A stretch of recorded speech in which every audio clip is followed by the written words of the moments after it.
In Issuetrak, auto assignments send an issue to an agent or group of agents when the issue is submitted.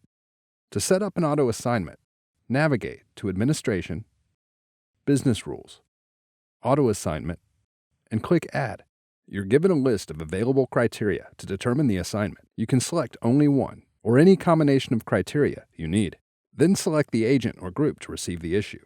Only agents or groups with the permission can be assigned issues will show up as selectable options. Finally, click Save. In order for any issue to be automatically assigned, all the criteria must match when the issue is submitted.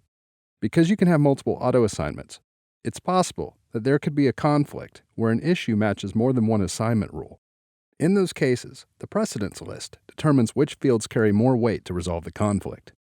Click Precedence in the left menu to see or update the weight of the criteria. 1 is the most important, 9 is the least important.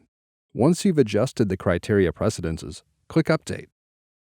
As soon as an auto assignment rule is created, it will begin assigning issues with the next issue submitted that matches the criteria.